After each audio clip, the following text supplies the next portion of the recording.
Okay. So this weekly chart of Bitcoin, we were so close on the bounce last night to recovering the weekly 50 moving average in this 618 level. You know, the weekly closes Sunday nights, and that sort of late night sell-off last night has just killed it. If we, you know, here we can see the weekly close, and 72.43 is what we needed. And then, of course, late, we were so close to getting it back up here. And, you know, 618's levels are messy levels, but just not enough. No banana. And so at the moment, we've got a really tricky weekly close. And now it means for any bounce, and I do think that we are at a level where we would bounce, any bounce has still got this massive resistance at 72.43 to overcome if we're going to go higher and back to the top of the channel. So there's a couple of reasons why I think that we could bounce here. You know, most waves should be 5 waves, and the wave 3 is very often 1.618 of the first wave.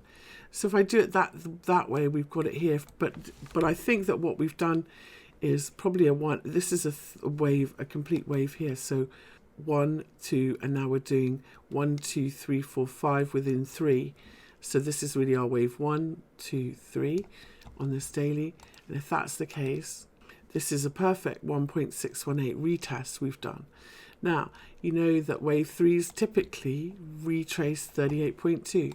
So we're going to have to measure from this high to this low, 38.2. The 236 though says 72.43 and then 75.41.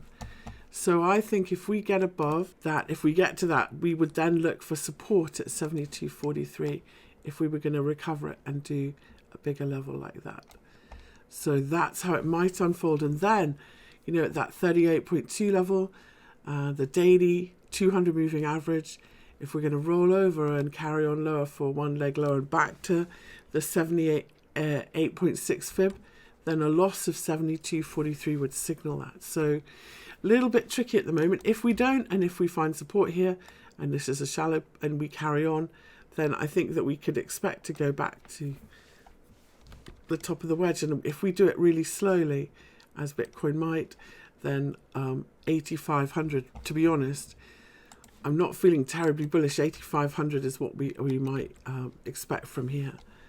Now, there's a couple of reasons why we shouldn't be too depressed about this loss of this 61.8. Of all of the fib retrace levels, the 618 and the 38.2 are probably the messiest. They're the ones that get overshot and still count. So if we look at this 38.2 level, for example, which we tagged perfectly the first time, then after that you can see it was a complete mess.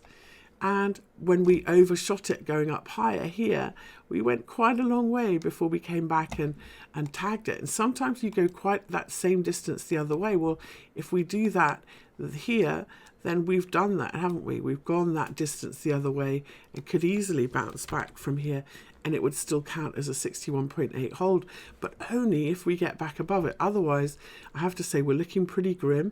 And if we get rejected here, we're going to 5,400. So a few reasons to be positive. Now, the 61.8, again, first time we tagged it, perfect bounce. Now we're, you know, kind of having a bit of a messy time with it.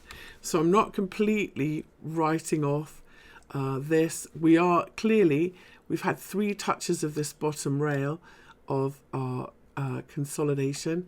Maybe I've drawn it wrong, but potentially this is also support.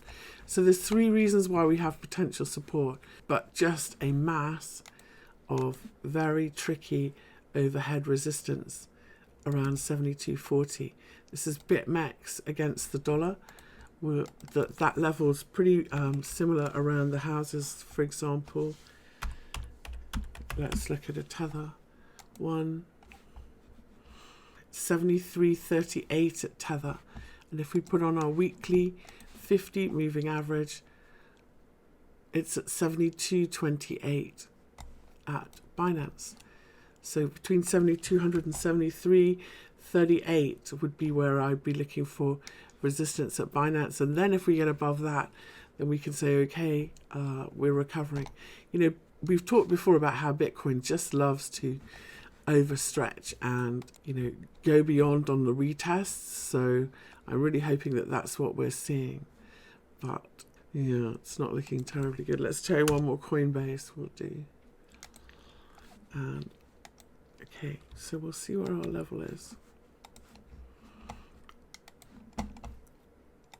So the 61.8, 72.35, and the weekly 50 moving average 72.30. So 72.30 to 72.35 is the key resistance to get above in Coinbase. So we have a bit of work to do. And if we don't, I'm afraid that we're looking at 5,400 and a date with the weekly 200 moving average, which was the great support when we did it back in December. In fact, we may still do that. It's more likely, in fact, that we do this shallow bounce. So if you're long and wrong and feeling pain, let's wait for this bounce, see if we can get out, and if we hit resistance, sell it, and then we'll wait for this final leg to 5,400.